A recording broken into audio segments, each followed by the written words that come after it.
Location, quality, the best. Price, lowest. Stepstone presenting luxury 2 BHK Thinnai apartment just 69 lakhs near Porur Kattupakam. Audi offer registration free. இந்த பட்ஜெட்ல நம்ம போரூர்ல சான்ஸே இல்ல. அதிமுக பாஜக அதில் கடைசி நேரத்தில் சில சிறிய கட்சிகள் வந்து சேரலாம். பாமக ரொம்ப பலவீனமாக அடைஞ்சிருக்கிறதால அவங்க எந்த பக்கம் போனாலும் ஒன்றும் பெரிய அவங்க பாதிப்பை ஏற்படுத்துவாங்களான்னு தெரியல. அவங்க வாக்கு வங்கியில் பெரிய சிதைவு இருப்பதாக நான் பார்க்கிறேன். ஸ்டாலின் முன்னிலையில் மதிமுகலேருந்து 3 பேர் சேர்றாங்கன்றது அது வெறும் கட்சி மாறி வருதில்ல, அது ஒரு தெளிவாக இண்டிகேஷன்.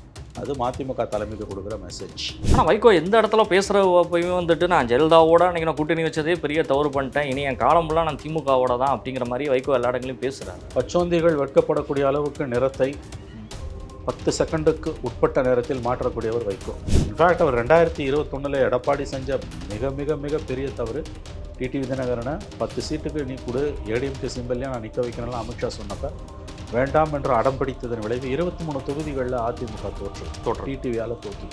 இன்ஃபேக்ட் அவங்க டிடிவிக்கு மட்டும் அதை கொடுத்துருந்தாங்கன்னா 23 தொகுதியில் தக்க வச்சுருந்தா திமுக தனி மெஜாரிட்டியே வந்திருக்காது, சத்தியமாக மெஜாரிட்டி வந்திருக்கு. ஓபிஎஸ் அண்ட் டிடிவி இஷ்யூவை எடப்பாடி ஹேண்டில் பண்ண அட்ரஸ் பண்ணலைன்னா அவருக்கு சேதாரம். ஆல்ரெடி அவர் ரொம்ப வீக்காக இருக்கார். ஆனால் அண்ணாமலை வந்து இந்த கூட்டணி உடையணுங்கிறது தான் அதிகபட்சமாக விரும்புகிறாரு, அதுக்கான ஒரு முயற்சி தான் அண்ணாமலை ஈடுபடுறான்னு சொல்லப்படுறதுலாம் 100% கரெக்ட் நீங்கள் சொல்கிறேன். அண்ணாமலையை பொறுத்த வரைக்கும் இந்த கூட்டணி அப்படியே உடைச்சோம். அதுக்காக வந்து அவர் வந்து சர்வபரி தியாகத்துக்கும் தயாராக இருக்கார். அவர் வந்து திமுக வந்தாலும் பரவாயில்ல, எடப்பாடி வரக்கூடாதுன்ற தெளிவாக இருக்கார். அவர் வந்து அவருடைய பேச்சுக்கள் எல்லாம் பார்த்தீங்களா, திமுகவை எதிர்க்கிறத விட அண்ணா திமுகவை பலவீனப்படுத்துறதுல தான் ரொம்ப அதிகமாக இருக்குது. இதுக்கு பிஜேபி தலைமையோட ஒரு ஆசீர்வாதமாக அவருக்கு இருந்துக்கிட்டு இருக்குது.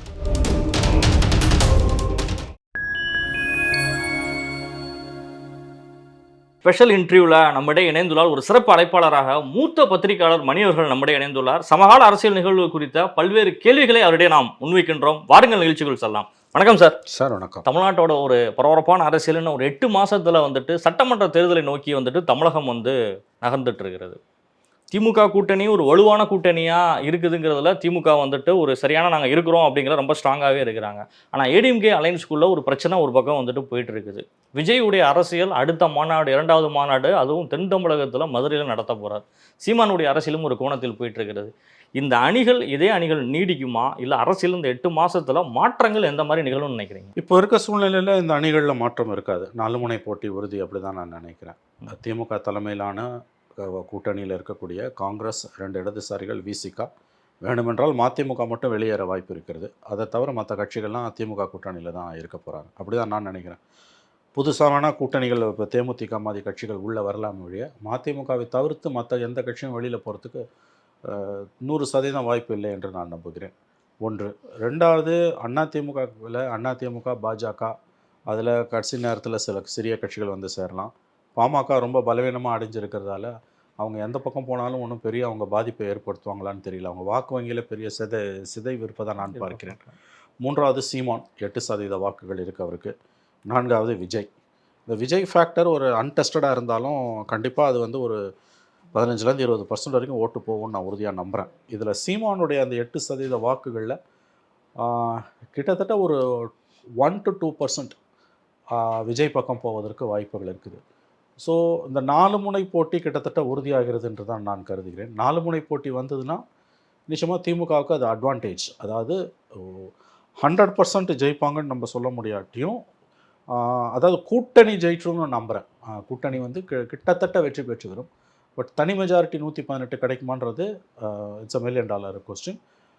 4 முனை போட்டியில் அட்வான்டேஜ் ஃபார் டிஎம்கே அலைன்ஸ். பெரிய தவறுகள் எதுவும் நடக்காமல் இருக்கும் பட்சத்தில், ஏடிஎம்கே பிஜேபி அலையன்ஸில் இன்னமும் சிக்கல்கள் உருவாகும் பட்சத்தில் கண்டிப்பாக இந்த கூட்டணி, திமுக கூட்டணி ஈஸியாக 118 கிராஸ் பண்ணிவிடும். பட் தனியாக திமுக 118 வாங்குமான்றது தான் நம்ம அப்போ கவனிக்க வேண்டிய விஷயம். எனக்கு மதிமுக எந்த அடிப்படையில் வெளியே போகணும்னு நினைக்கிறீங்க? இப்போ நீங்கள் மதிமுக வாக்கு வங்கி அறவே இல்லை நான் சொல்லுவேன். 0.45% என்னமோ தான் அவங்களோட ஓட் பேங்க். ரொம்ப மினிமம் லெவலில் போயிடுச்சு. நீங்கள் பார்த்துருப்பீங்க, ஒரு 2 மாதத்துக்கு முன்னால் மதிமுகலேருந்து ஒரு 3 பேர், அது 21 திருப்பூரில் தேர்தலில் வேட்பாளராக நின்று தோற்ற ஒருவர், அவங்களுடைய இளைஞர் அணியில் இருக்கக்கூடிய 2 பேர், இவர்கள் ஒரு 3 பேர் வந்து ஸ்டாலின் முன்னிலையில் அறிவாலயத்தில் திமுகவில் சேர்ந்தாங்க. நீங்கள் கூட கேள்விப்பட்டிருக்கேன். 2 மாதத்துக்கு 3 வந்து பேர் முத்துரத்னமோ என்னமோ ஒரு பேர். ரொம்ப நாளாக வந்துட்டு திமுக வந்துட்டு அவர்களை எடுக்காமல் இருந்தாங்க. வெளிக்கட்சியிலேருந்து கூட்டணியில் உள்ள கட்சிகளை சேர்ந்தவர்கள் வர்றத அதாவது கூட்டணி கட்சிகள்லேருந்து லோ லெவலில் கீழ் அந்தந்த மாவட்ட அளவில் சேர்த்துக்கிட்டாங்க. அது ஒரு பெரிய பிரச்சனையாக இல்லை. இப்போ இதே இந்த திருப்பூர் மாவட்ட திமுக செயலாளர் முன்னிலையில் இந்த மதிமுக பிரதிநிதிகள் 3 பேர் போய் சேர்ந்துருந்தாங்கன்னா அது லோக்கல் பேப்பரில் தினமலரில் தந்திலையோ 12ஆம் பக்கத்தில் ஒரு சிங்கிள் காலம் நியூஸ் ஆகும். ஸ்டாலின் முன்னிலையில் மதிமுகலேருந்து 3 பேர் சேர்றாங்கன்றது அது வெறும் கட்சி மாறி வரதில்லை, அது ஒரு தெளிவாக இண்டிகேஷன். அது மதிமுக தலைமைக்கு கொடுக்குற மெசேஜ். ஏன்னா இந்த 7 வருஷத்தில் கருணாநிதி செத்து இந்த 7 வருஷத்தில் 19, 21, 24 எலெக்ஷன் 18லேருந்து இந்த 5 வருஷம் 7 வருஷத்தில் இந்த தோழமை கட்சிகள்லேருந்து யாருமே ஸ்டாலின் முன்னிலையில் சேர்ந்ததில்லை. லோ லெவலில் லோக்கலில் மாவட்ட அளவில் அங்கங்கே வந்து சேர்ந்து யாருமே சேர்ந்துப்பாங்க, அது ஒரு பெரிய மேட்டரே கிடையாது. ஆனால் தலைமை அறிவாலயத்தில் ஸ்டாலின் திமுக தலைவர் முன்னால் ஒரு கூட்டணி கட்சியிலேருந்து 7 வருஷத்தில் ஒருத்தர் கூட சேர்ந்ததில்லை. அது தெளிவாக ஒரு இண்டிகேஷன். அப்புறம் மதிமுக தலைவர்கள் பேசக்கூடிய அவங்களோட உள்ளரங்க கூட்டங்களில் பேசக்கூடிய பேச்சுக்கள்லாம் வச்சு பார்க்கும்போது அவங்க வெளியில் போவதற்கான வாய்ப்புகள் அதிகம் இருப்பதாகத்தான் நான் பார்க்கிறேன். எக்ஸப்ட் மதிமுக வேறு யாரும் போவதற்கு வாய்ப்புகள் இல்லை. அவர் துரை வரைக்கும் மத்திய மந்திரி ஆகிடுவார்லாம் பேசுகிறாங்க, அது எந்த அளவு உண்மைன்னு தெரியும். இப்போ சமீபத்தில் மோடியை சந்தித்து அவர் ரஷ்யாவில் படிக்க போன மாணவர்கள் வந்து உக்ரைன் யுத்தத்தில் ஈடுபடுவது சம்மந்தமாக தமிழ்நாட்டை சேர்ந்த கிட்டத்தட்ட ஒரு 112 மாணவர்கள் பாதிக்கப்பட்டிருக்காங்க. அது ஒரு முக்கியமான பிரச்சனை. அது மோடியோட கவனத்துக்கு கொண்டு வந்திருக்காரு. அது ஏற்கனவே அவர் கடிதங்கள் எழுதியிருந்தாலும் அவரை பார்க்குறதுக்கு மோடி அப்பாயின்மெண்ட் கொடுத்ததுன்றது இங்கே தமிழ்நாட்டில் இந்தியா கூட்டணியிலேருந்து ஒரு கட்சியை உருவணுன்ற பெயர் வேணும் அவங்களுக்கு. அது செல்வாக்கே 0வாக இருந்தாலும் ஒரு கட்சி எடுத்துட்டோம். அது ஒரு எம்பின்னும் போது இந்தியா கூட்டணி உடைந்தது, திமுக கூட்டணி உடைந்தது என்ற பிரச்சாரத்திற்கு அது உதவும். அதை செய்வதற்காகத்தான் அவர்கள் வந்து அந்த காரியத்தை வந்து பிரைம் மினிஸ்டர் அப்பாயின்மெண்ட் கொடுத்தாருன்னு நம்பப்படுகிறது. தேமுதிக பார்த்த உடனே அடுத்த நாள் போய் வைகோ அவர்கள் உழுந்தடிச்சிட்டு போய் பார்த்தாரு. இது வரைக்கும் பார்க்காதவர் பார்த்தாரு. தேமுதிக 40 நிமிஷம் அப்பாயின்மெண்ட் கொடுத்த ஸ்டாலினை இவங்களுக்கு 10 நிமிஷம் தான் கொடுத்தாரு. 2 தரப்புக்கும் தெரியும் என்ன நடக்குதுன்னு. இதில் இப்போ என்னென்னா புள்ள அந்த பக்கம் போகிறதுன்னு முடிவாயிட்டார். அப்பா வந்து கன்வின்ஸ் ஆகாமல் இருக்கார். அப்பாவை கன்வின்ஸ் பண்ணுற வேலையில் துரை வைகோவுடைய ஆட்களும் வேறு சிலரும் வைகோவுக்கு நெருக்கமானவர்களும் ஈடுபட்டிருக்கார்கள் தகவல் வருது. ஆனால் வைகோ எந்த இடத்துல பேசுகிறப்பையும் வந்துட்டு நான் ஜெயலலிதாவோட அன்றைக்கி நான் கூட்டணி வச்சதே பெரிய தவறு பண்ணிட்டேன், இனி என் காலம் ஃபுல்லாக நான் திமுகவோட தான் அப்படிங்கிற மாதிரி வைகோ எல்லா இடங்களையும் பேசுகிறார். பச்சோந்திகள் வெட்கப்படக்கூடிய அளவுக்கு நிறத்தை 10 செகண்டுக்கு உட்பட்ட நேரத்தில் மாற்றக்கூடியவர் வைகோ.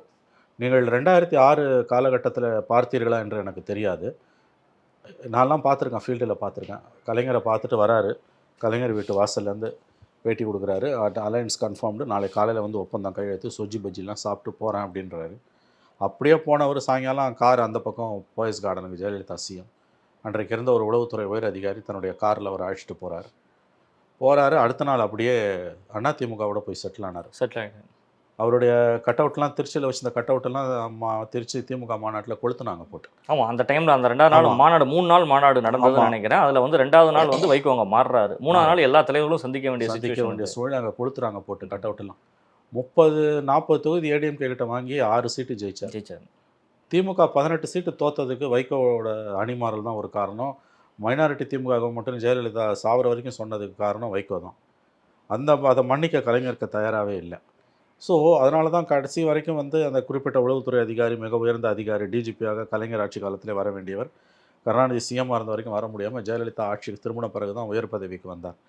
இது எல்லாருக்கும் தெரிஞ்ச விஷயம். ஸோ வைகோ வந்து மாற்றி பேசுறதுன்றதெல்லாம் வந்து ரொம்ப சர்வசாதாரணமானது. இப்போ பேசுறதுலாம் வச்சு போமாட்டாருன்னு நீங்கள் 2மே சொல்ல முடியாது. இப்போ பேசுறது இந்த பேச்சை வச்சு அவர் அணி மாற மாட்டார் நீங்கள் சொல்லவே முடியாது. கடந்த கால வரலாறு அப்படி இருந்திருக்கு. ஆனால் இப்போ கூட நீங்கள் பார்த்தீங்கன்னா அவர் இன்னைக்கு வந்து அவருக்கு ஒரு கிரெடிட் நம்ம கொடுக்கணும். இந்த முடிவில் மகனுக்கு இருக்க உறுதி அவருக்கு இல்லைன்னு தான் கேள்விப்படுகிறோம். அவர் வந்து திமுக கூட்டணியோடு இருக்க வேண்டும் என்று தான் விரும்புகிறார். ஆனால் மகன் உறுதியாக அந்த பக்கம் என்டிஏக்கு போய் மந்திரி ஆயினுறார். உறுதியாக இருக்கார். 2வது அவருக்கு திமுகவை சுத்தமாக பிடிக்கல. அது 2 தரப்புக்குமே தெரியும். ஆகவே அவர்கள் மகனோட அந்த முடிவுக்கு ஃபேமிலி வந்து கடைசி நேரத்தில் வந்து வைகோக்கு நெருக்கமானவர்களும் இன்க்ளூடிங் ஃபேமிலி மெம்பர்ஸும் வந்து வைகோ வலியுறுத்துகிறார்கள் என்று தான் வந்து மதிமுகவிலிருந்து வெளியேறியவர்கள் எல்லாம் வந்து இன்று தொடர்ச்சியாக பேசி கொண்டிருக்கிறார்கள். அதனால் வைகோவோட வெளியேற்றம் சாத்தியப்படக்கூடிய ஒன்று தான் எனக்கு தோணுது. வாய்ப்புகள் அதிகம். பட் அதனால் திமுக கூட்டணி எந்த பாதிப்பும் வராது. ஏன்னா அவரோட இன்ஃப்ளூயன்ஸ்ன்றது ரொம்ப ரொம்ப ரொம்ப ரொம்ப மினிமம். சரி, இப்போ வைகோ வெளியில் போயிட்டோன்னா இப்போ தேமுதிக என்ன ஆகுமா? இவங்க அவுட் அப்படின்னா அவங்க தான் என்ன? தேமுதிக 2 பக்கமும் பேசுகிறாங்க. தேமுதிக பிஜேபியோடையும் பேசுகிறாங்க, திமுகவோடையும் பேசுகிறாங்க. பேரத்தை வந்து அதிகரிக்கிறதுக்கு தான் ஸ்டாலினை பார்த்தாங்கன்னு ஒரு தகவல் இருக்குது. பட் அதிகமாக அவங்க வந்து திமுக பக்கம் போவதற்கு ப்ராபபிலிட்டி தியரி படி பார்த்தா கூடுதல் வாய்ப்புகள் என்று கேள்விப்படுகிறேன். ஸோ அப்படி போனால் மதிமுக இடத்த தேமுதிக இட்டு நிரப்பும். அது ஒரு மாதிரி காம்பன்சேட் ஆகிடும். அப்போ அவங்க அலையன்ஸ் இன்டாக்ட், டிஎம்கே அலையன்ஸ் இன்டாக்ட்னு போது அட்வான்டேஜ் டிஎம்கேக்கு, அதில் சந்தேகமே வேணாம். பட்டு எலெக்ஷன்ஸுன்றது வந்து அது ஒரு கேம். கடைசி நேரத்தில் என்ன நடக்கும்லாம் நம்ம உறுதியாக சொல்ல முடியும். அப்படியே ஜெயித்தாலும் இன்றைக்கி தனியாக 118 சீட்டு திமுகவால் ஜெயிக்க முடியுமா? அதுக்கு நிறைய சீட்டு அவங்க போட்டி போடணும். இப்போ காங்கிரஸுக்கு போன தடவை 25, எல்லாருக்கும் 6 கொடுத்துருந்தாங்க. இப்போ எல்லாரும் 10க்கு மேலே கேட்குறாங்க. அப்படி பார்க்கும்போது எவ்வளோ பேர் அகாமடேட் பண்ணுவாங்கன்ற கொஸ்டின்ஸ்லாம் வருது. பட் ஸ்டாலின் வந்து இன்க்ளூசிவாக தான் இருக்கார். கண்டிப்பாக அவங்க ஒரு 160 சீட்டு குறையாமலாவது போட்டி போடணும்னு நினைப்பாங்க. அந்த மாதிரி அவங்க போட்டி போடக்கூடிய ஒரு சூழல் வரும்பொழுது அவங்களால வந்து 118 மேஜிக் மார்க்கை எப்படி கிராஸ் பண்ண முடியுன்றதான் நம்ம கவனிக்க வேண்டிய விஷயம். ஏடிஎம்கேவோட அலையன்ஸ் பொறுத்தவரை இபிஎஸ் வந்து எல்லா இடங்கள்லையுமே போயிட்டுருக்காரு. சுற்றுப்பயணத்தை ஆரம்பிச்சாச்சு, எல்லாம் நடந்துகிட்ருக்கு. ஓபிஎஸ் வந்து இப்போ அவுட்டில் இருக்கிறாங்க. இது எந்த அளவுக்கு ஓபிஎஸ் வந்து இல்லாததும் டிடிவி இல்லாதது சசிகலா இல்லாதது வந்து அவங்களுக்கு பெரிய அளவில் பாதிப்பை ஏற்படுத்தும்னு நினைக்கிறீங்களா? ஏன்னா அவருக்கு சேர்த்துக்கிறதுக்கு வாய்ப்பே இல்லைங்கிறது வந்து ஏறத்தாலும் வந்துட்டு தெரிஞ்சிருச்சு. அப்போ அது எந்த அளவுக்கு அந்த அலையன்ஸை வந்து பாதிக்கும்னு நினைக்கிறேன்? அதாவது டிடிவியை பொறுத்த வரைக்கும் ஒரு சாத்தியக்கூறு என்னன்னா, அவர் வந்து ஏடிஎம்கேவோட அலையன்ஸ் வச்சுப்பாருன்னு ஒரு பாசிபிலிட்டி இருக்குது. என்டிஏக்குள்ளே அவர் இருப்பார். ஏடிஎம்கேல மெர்ஜ் ஆக மாட்டார். But ஏடிஎம்கேவோட alliance வச்சுப்பார். காங்கிரஸ்லேருந்து பிரிஞ்சு போனாங்க சரத்பவாரோட என்சிபி எப்படி காங்கிரஸோட அலையன்ஸில் இருக்கும், அந்த மாதிரி அலையன்ஸ் வச்சுப்பார். அப்படி இருந்துன்னா ஏடிஎம்கேக்கான சேதாரம் முற்றிலும் தவிர்க்கப்படும். இப்போ உதாரணத்துக்கு டிடிவிக்கு 10 சீட்டு கொடுக்குறாங்க அப்படின்னா அந்த இடத்துல ஏடிஎம்கே கண்டெஸ்ட் பண்ணாது. டிடிவி அவருடைய சிம்பிள்லேயே நிற்பார். ஏடிஎம்கேவும் டிடிவியும் அலையன்ஸ் வச்சுப்பாங்க. ஸோ தட் அதிமுக வாக்குகள் வந்து மொத்தமாக காப்பாற்றப்படும். இன்ஃபேக்ட் அவர் 2021 எடப்பாடி செஞ்ச மிக மிக மிக பெரிய தவறு, டிடிவி தினகரனை 10 சீட்டுக்கு நீ கொடு, ஏடிஎம்கே சிம்பிள்லேயே நான் நிற்க வைக்கணும்லாம் அமித்ஷா சொன்னப்போ வேண்டாம் என்று அடம் பிடித்ததன் விளைவு 23 தொகுதிகளில் அதிமுக தோற்றது. டிடிவியால் தோற்றுது. இன்ஃபேக்ட் அவங்க டிடிவிக்கு மட்டும் அதை கொடுத்துருந்தாங்கன்னா 23 தொகுதியில் தக்க வச்சுருந்தா திமுகவுக்கு தனி மெஜாரிட்டியே வந்திருக்காது. சத்தியமாக மெஜாரிட்டி வந்திருக்காது. இன்றைக்கி இருக்கக்கூடிய 135ல் 23 கட்சிங்கன்னா 108 சீட்டு தான். ஜெயலலிதா சொன்ன மாதிரி 2006 மாதிரி மைனாரிட்டி திமுக கவர்மெண்ட்டு தான் வந்திருக்கும். எடப்பாடியோட பிடிவாதத்தால் வந்து டிடிவி தினகரன் வெளியில் போனார். திமுகவுக்கு தனி மெஜாரிட்டி வந்தது. இந்த முறை டிடிவியை என்டிஏக்குள்ளேயே தக்க வச்சு அலையன்ஸ் வச்சாங்கன்னா சேதாரத்தை தவிர்க்கலாம். ஆனால் ஓபிஎஸ்ஸை டிடிவியை உள்ளே வச்சுக்கிட்டு ஓபிஎஸ் தனி கடை விரிக்கிறாருன்னா ஓரளவுக்கு சேதாரம் ஒரு 10 தொகுதிகளில் வரலான்னு ஒரு கருத்து இருக்குது. ஒரு தென் மாவட்டங்களில் ஒரு 10 தொகுதி மதுரையோ திண்டுக்கலோ விருதுநகர் வரலாம். அது வந்து ஒரு முக்கியமான ஃபோட்டோ ஃபினிஷாக தான் அடுத்த எலெக்ஷன் இருக்க போதுன்னு ஒரு தகவல் இருக்குது. அப்படி இருக்கும்பொழுது 10 தொகுதிகளில் வந்து 50 ஓட்டு 100 ஓட்டில் கூட வெற்றி தோல்வி தீர்மானிக்கப்படலான்னும் பொழுது எடப்பாடிக்கு தான் சேதாரம். டிடிவி எப்படி என்டிஏ அலையன்ஸில் வச்சு ஏடிஎம்கே அலையன்ஸ் வச்சுக்குதோ அதே மாதிரி ஓபிஎஸ் தனி கட்சி அல்லது தனி அமைப்பு வச்சு என்டிஏக்குள்ளே அலையன்ஸில் இருக்காங்கன்னா திமுகவுக்கு பெரிய அளவில் சிக்கல். அதில் பெரிய அளவுனா கணிசமான அளவு சிக்கல். தென் மாவட்டங்களில் இழந்த செல்வாக்கு அண்ணா திமுக பிடிச்சிரும். அன்வர் ராஜாலாம் போன பிறகு மைனாரிட்டிஸ் ஓட்டு பெரிய அளவில் இந்த முறை திமுகவுக்கு ஆதரவாக போயிட்டுருக்குது. ஏன்னா பிஜேபி ஏடிஎம்கேவோட போனதோட விளைவு கிட்டத்தட்ட 90% சிறுபான்மையின மக்கள் தமிழகத்தில் வந்து விஜய்க்கு ஓட்டு போகணுன்னு நினைக்கிறவங்க கூட இப்போ பயப்படுறாங்க. விஜய்க்கு போட்டால் அது ஸ்பாயில்ஸ் போட்டாயிடும், அது ஏடிஎம்கே பிஜேபி அலையன்ஸுக்கு சாதகமாக போயிடும். பிஜேபி இருக்கிறதால ஏடிஎம்கேக்கு ஓட்டு போட முடியாது. ஆகவே யார் வரக்கூடாதுன்றது தான் சிறுபான்மையின மக்களை பொறுத்த வரைக்கும் முக்கியமான நோக்கமாக இருக்கிறதால அவர்கள் திமுக கூட்டணியை நோக்கி நகருவார்கள். அவங்களுக்கு தான் பெரிய அளவில் வாக்குகள் அப்படின்னு ஒரு கருத்து இருக்குது. ஸோ இப்போ இருக்கக்கூடிய சுச்சுவேஷனில் எப்படி பார்த்திங்கனாலும் அந்த ஓபிஎஸ் அண்ட் டிடிவி இஷ்யூவை எடப்பாடி ஹேண்டில் அட்ரஸ் பண்ணலைன்னா அவருக்கு சேதாரம். ஆல்ரெடி அவர் ரொம்ப வீக்காக இருக்காரு. இது வரைக்கும் அவர் வந்து உணர்ந்த மாதிரி தெரியலையா? மூச்சோட வந்து கட்சி நம்ம கண்ட்ரோலில் இருக்குதுங்கிறதுல உறுதியாக இருக்காரு. இல்லை, அது ஒரு ஒரு ஓவர் கான்ஃபிடென்ஸில் அவர் இருக்கார். மிகப்பெரிய அளவில் ஒரு ஓவர் கான்ஃபிடென்ஸில் இருக்கார். அது அவருக்கு வந்து வினையாக தான் போய் முடிய போகுது. இத்தனைக்கும் 3 தேர்தலில் அவர் தோற்றுருக்காரு. அதில் அஃப்கோர்ஸ் 21 தேர்தலில் வந்து அது தோல்வின்னு சொல்ல முடியாது. 75 சீட் அலையன்ஸ் ஜெயிச்சது பெர்ஃபார்மன்ஸ் தான். 10 வருஷம் ஆன்டி இன்கம்பன்சிக்கு பிறகு பிஜேபி ஏடிஎம்கே மாதிரி ஜெயலலிதா மாதிரி பெரிய தலைவர் இல்லாமல் அலையன்ஸை தக்க வச்சு 66 + 5 + 4 5 பாமக 4 பிஜேபி வாங்கினது பெரிய விஷயம் தான். 75 19 24 பார்லிமெண்ட் அது அளவுகோலாக வைக்க முடியாது. 21 தான் நமக்கு அளவுகோல். ஆகவே அவங்களுக்கு ஒரு ஃபைட்டிங் ஸ்பிரிட்டு இருக்குதுன்றது உண்மை. Back to back DMK government வந்ததே இல்லைன்றதுனால ஒரு அட்வான்டேஜஸ் பொசிஷனில் ஏடிஎம்கே இருக்குன்னு சொல்கிறதையும் கூட நம்ம ஒதுக்கி தள்ள முடியாத ஒரு தியரி. ஆனால் என்ன ஒரு விஷயம் கேட்டிங்கன்னா, ஜெயலலிதா மறைவுக்கு பிறகு அதிமுக வாக்கு வங்கியில் நிரந்தரமாக ஒரு கிட்டத்தட்ட வந்து ஒரு 10% வாக்குகளாவது சரிஞ்சிருக்கு. இப்போ 2024 எலெக்ஷனில் 19.8% தான் எடப்பாடி வாங்கின ஓட்டு, 20% தான். 7 தொகுதியில் டெபாசிட் காலி, 13 தொகுதியில் மூணாவது இடம். இதில் நீங்கள் இப்போ டிடிவியும் ஓபிஎஸ்ஸையும் அலையன்ஸ் வச்சுக்கலன்னா சேர்த்துக்க கூட வேணாம், அலையன்ஸில் இருக்கணும்.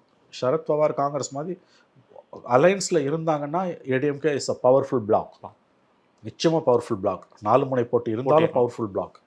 குட்டி குட்டி கட்சியெல்லாம் ஒன்று சேர்த்து பிஜேபி வடக்கத்தோடு இருந்ததுன்னா இட்ஸ் அ டஃப் ஃபைட்டு. 4 முனை போட்டியாக இருந்தாலும் திமுக ஜெயித்தாலும் தனி மெஜாரிட்டி வர வாய்ப்பே கிடையாது. ஆனால் இந்த 2 பேரை அவர் ஹேண்டில் பண்ணலைன்னா, இதில் 2 பேரில் ஒருத்தர் பேரையும் ஹேண்டில் பண்ணணும். டிடிவியையும் உள்ளே வைக்கணும், ஓபிஎஸும் உள்ளே வைக்கணும். அந்த தென் மாவட்டங்களில் முக்குலத்தோர் வாக்குகள் வந்து அவங்களுக்கு எதிராக இன்றைக்கி திரும்பி இருக்குது. அந்த இஷ்யூ அட்ரஸ் பண்ணாமல் அவரால் ஒன்றுமே செய்ய முடியாது. எல்லாம் அவர் கையில் தான், எடப்பாடி கையில் தான் இருக்குது. அதை அவர் வந்து ஒரு நம்ம ஜெயிச்சணுன்ற ஓவர் கான்ஃபிடென்ஸில் இன்றைக்கி கூட்டம் வருது அப்படின்லாம் பார்த்து கண்டுக்காமல் விட்டார்னா கண்டிப்பாக அதிமுக படுதோல்வியை தழுவும். ஆனால் ஓபிஎஸ் வந்து இப்போ பிஜேபிக்கு எதிராக வந்துட்டு அறிக்கை வெளியிடுறது, பேசுறது எல்லாமே வந்து மிரட்டி பார்க்குறது தானே. ரொம்பலாம் ஆன்டி பிஜேபி போக முடியாதுங்க. அவருக்கு நிறைய ஒரு கட்டம் தான், சும்மா ஒரு 4 அறிக்கை மட்டும் வெளியிட்டு ஜும்லா, அது பேர் நாடகம், அது பேர். பெரிய அளவுலலாம் பிஜேபி ஏற்றலாம் அவரால் வந்து எதுவுமே பண்ண முடியாது. ஏன்னா அவ்வளோ தூரம் ஸ்கெலிட்டன்ஸ் அவருடைய அலமாரிகளில் எலும்புக்கூடுகள் இருக்கின்றன. 15 ஆண்டுகள் ஆண்ட ஆட்சியில் எக்கச்சக்க பணம் அவர் சம்பாதிச்சிருக்காரு. அவர் மகன் இன்னமும் அவருடைய லெட்டர் பேடில் மோடி ஃபோட்டோ போட்டு தான் வச்சுருக்காரு. அப்பா பிஜேபிக்கு எதிராக திரும்பினாலும் திரும்ப மாட்டார். ஒரு கற்பனையாக வைத்துக் கொள்ளுங்கள், அப்படியே திரும்பினாலும் மகன் வந்து மாட்டார், அதோடு இருக்க மாட்டார். அவர் ஓப்பனாகவே பிஜேபிக்கு போவார். அதனால் ஓபிஎஸ்ஸால் பெருசாலாம் ஏடிஎம்கேக்கு பிஜேபிக்கு எதிராலாம் எதுவும் பேச முடியாது. அவர் என்னமோ ஆடி பார்க்குறாரு. கடைசி நேரத்தில் பிஜேபி கிட்டேருந்து அவருக்கு சமிக்கை வந்து சரி கட்டி, அவங்க ப்ராப்ளம், பிஜேபியோட ப்ராப்ளம் எடப்பாடி ஒப்புக்கொள்ள மாட்டேன்னு நினைக்கிறார், சேர்த்துக்கவே மாட்டேன்றாரு, அடம் பிடிக்கிறார். இத்தனைக்கும் அவங்க ஓபிஎஸோட அவரோட ஆதரவாளர் ஒருவர், நீங்கள் கூட அந்த வீடியோ பார்த்துருப்பீங்க, காஞ்சிபுரம் மேடையில் அவர் பேசுகிறார் மீட்டிங்கில், அவங்க காலில் வேணால் விடணும் எங்களை சேர்த்துக்கோங்கன்றார் ஓபிஎஸோட ஆதரவாளர் ஒருவர். ஆனால் இவங்க சேர்த்துக்க மாட்டாங்க, காலம் கடந்து விட்டதுன்றாங்க. அது ரொம்ப தவறான பேச்சு. அது கட்சி ஜெயலலிதா வந்து தன்னை மிக மிக கடுமையாக விமர்சனம் பண்ண ஜானிகணியில் இருந்த எல்லாரையும் ஒருத்தர் விடாமல் சேர்த்துக்கிட்டாங்க. ஜானிகணியில் இருந்தவங்க 1988 எம்ஜிஆர் மறைவுக்கு பிறகு ஜெயலலிதாவை வசை மாறி பொழிந்தது போல, தூய தமிழில் விமர்சித்தது போல திமுக காரங்க கூட ஜெயலலிதாவை விமர்சித்தது கிடையாது. அந்த அளவுக்கு வந்து ஆபாச வார்த்தைகளின் அர்ச்சனைகளால் ஜெயலலிதா குளிப்பாட்டப்பட்டார். அந்த அளவுக்கு வந்து ஜெயலலிதா மீது ஆபாச வார்த்தைகள் வந்து மழை மாதிரி பொழிந்தன. 24 மணி நேரமும் 365 நாளும் கற்பனை செய்ய முடியாத அளவுக்கு ஆபாச வார்த்தைகளால் ஜெயலலிதா தாக்குதலுக்குள்ளானார். ஆனால் அதே ஜெயலலிதா 89 அதிமுக ஒன்றிணைந்த பிறகு, ஜானகியம்மா அரசியலிருந்து விலகிய பிறகு, அதிமுக தலைவராக பொதுச் செயலாளராக உருவான பிறகு எல்லாரையும் ஒன்றா சேர்த்துக்கிட்டாங்க, பதவியும் கொடுத்தாங்க. 91 அதிகாரத்துக்கு வந்த பிறகு தன்னை மிக கடுமையாக விமர்சித்த ஆரம் வீரப்பனை கூட மந்திரி பதவி கொடுத்தாங்க. ஜெயலலிதாவை விட எடப்பாடினா பெரிய தலைவரா? அப்போ அவர் அரவணைக்க மறுப்பதுன்றது தான் அதிமுக பலம். தேமுதிகவுடைய அவ்வளோ பெரிய அளவில் வந்துட்டு ஜெயலலிதா விஜயகாந்த் இடையில மோதலுக்கு அப்புறம் கூட்டணிக்கு வந்து நம்ம சம்மதிச்சு கொடுத்தாங்க. ஆமாம், ஒன்று மட்டும் ஞாபகம் வச்சுக்கோங்க நல்லா, அதாவது ஒன்றுபட்ட அதிமுக உருவானால் அதனுடைய சக்தி என்பது அளப்பரியது. ஒன்றுபட்ட அதிமுக உருவாகி பிஜேபியோட அலையன்ஸ் கண்டினியூ ஆகி குட்டி குட்டி கட்சிகளை சேர்த்துக்கிட்டாங்கன்னா, இந்த ஏசி சண்முகம், பாரிவேந்தர், ஜான் பாண்டியன், ஜி.கே. வாசன், கிருஷ்ணசாமி, இந்த மாதிரியான சிறிய கட்சிகளை சேர்த்துக்கிட்டாங்கன்னா ஒன்றுபட்ட அதிமுக ப்ளஸ் பிஜேபி, இப்போ நான் சொன்ன சிறிய கட்சிகள், ஐ திங்க் அது வெற்றி கூட்டணியாக கூட உருவாகும். ஆமாம், நிச்சயமாக வெற்றி கூட்டணியாக உருவாகும். ஏன்னா ஒன்றுபட்ட அதிமுகவோட பலம் என்பது அது வந்து யானை பலம். அதுக்கு ஒருபோதும் அதிமுக ஒன்றாக இருந்த காலகட்டத்தில் திமுக ஜெயிச்சதே கிடையாது, வரலாறே இல்லை. அண்ணா மறைவுக்கு பிறகு எம்ஜிஆர்ன்ற மாபெரும் சக்தி தமிழக அரசியலில் உதயமான பிறகு 72 அக்டோபருக்கு பிறகு இந்த 53 ஆண்டுகளில் 11 தேர்தல்களை சந்தித்திருக்கிறது. ஒரே ஒரு தேர்தல் மட்டும்தான் ரெட்டை இலை சிம்பல் இருக்கும்போது அதிமுக படுதோல்வியை தழுவியது 1996 ஜெயலலிதாவோட அலங்காவல ஆட்சியில். அதுக்கு முன்னால் அவங்க ஜெயித்தது 89 அதிமுக பிரிஞ்சு கடந்தப்ப, ரெட்டை இலை இல்லாதப்ப. அதுக்கு பிறகு 2006 ஜெயித்தது மைனாரிட்டி திமுக கவர்மெண்ட். அதனால் 53 ஆண்டு கால தமிழக வரலாறை பார்த்தால் ஒன்றுபட்ட அதிமுக ப்ளஸ் ரெட்டை இலை இருக்கும் பட்சத்தில் மறுபடியும் சொல்லுகிறேன், ஒன்றுபட்ட அதிமுக, யுனைடெட் ஏடிஎம், ஏடிஎம்கே ஒன்றுபட்ட அதிமுக களத்தில் இருக்கும் பொழுது ஒருபோதும் திமுகவால் வெற்றி பெறுவது என்பது இயலாத காரியம். நீங்கள் பேசுகிறப்ப ஒரு வார்த்தை சொன்னீங்க, நாவடக்கத்தோடு அந்த இடத்துல இருந்தாங்க அப்படின்னா இந்த கூட்டணியில் எந்த ஒரு பிரச்சனையும் ஏற்படாது பாஜக அப்படின்னு சொன்னீங்க. அது அண்ணாமலையை குறிப்பிட்டு சொல்கிறீங்க? இல்லை, அண்ணாமலை இல்லை, அமித்ஷாவே குறிப்பிட்டு சொல்கிறேன். இந்த கூட்டணியை கெடுக்கிற வேலையை அமித்ஷாவே செஞ்சுட்டு இருக்காரு. இப்போ தான் அமைதியாக இருக்கார். அவர் என்ன பண்ணார், ஏப்ரல் 11 அதிமுக பிஜேபி கூட்டணி சென்னையில் ஐடிசி ஹோட்டல் அனௌன்ஸ் பண்ண பொழுது எடப்பாடி தலைமையில் தான் தமிழ்நாட்டில் வந்து கூட்டணி அமையும் அப்படின்லாம் சொன்னார். ஆனால் அதுக்கு பிறகு என்னாச்சு, ஒரு 1.5 மாதம் வந்து அந்த பஹல்காம் ஆப்ரேஷன் சிந்தூரில் கவனம் திரும்பி போச்சு. அதுக்கு பிறகு 3 பேட்டி, Dinamalar, Dinathanthi, Indian express, new Indian express கொடுத்த பேட்டியில் வந்து கூட்டணி ஆட்சி தான் அமைச்சரவையில் அதிமுக இடம்பெறும், அதிமுகலேருந்து ஒருவர் முதலமைச்சர் ஆவார்னார். அண்ணாமலை ஒருபடி மேலே போய் கூட்டணி ஆட்சிலாம் கிடையாது, இது என்டிஏ ஆட்சினார். ஆகவே தொடர்ந்து இப்படி பேசுவது அதிமுகவை பலவீனப்படுத்துகிறது. இத்தகைய பேச்சுக்களை பேசாமல் அண்ணாமலையை தமிழ்நாட்டிலேருந்து வேறு ஏதாவது இடத்துக்கு வேறு பொறுப்பு கொடுத்து எலெக்ஷன் வரைக்கும் தமிழ்நாட்டுக்குள்ளே கால் வைக்கக்கூடாதுன்னு சொல்லிட்டாங்கன்னா, ப்ளஸ் அமித்ஷா தெளிவாக சென்னையில் ஒரு கூட்டத்தில் பேசும்போது அல்லது செய்தியாளரிடம் பேசும்போது எடப்பாடி தான் முதலமைச்சர் அப்படின்னு சொல்லிட்டாருனாலே போதும். கூட்டணி ஆட்சியை பற்றியும் தெளிவுபடுத்தணும். எடப்பாடி தான் முதலமைச்சர், கூட்டணி பற்றி நாங்கள் தேர்தலுக்கு பிறகு முடிவு செய்வோம். இப்படி சொன்னாங்கன்னா அவங்களுடைய வெற்றி வாய்ப்பு கூடும்.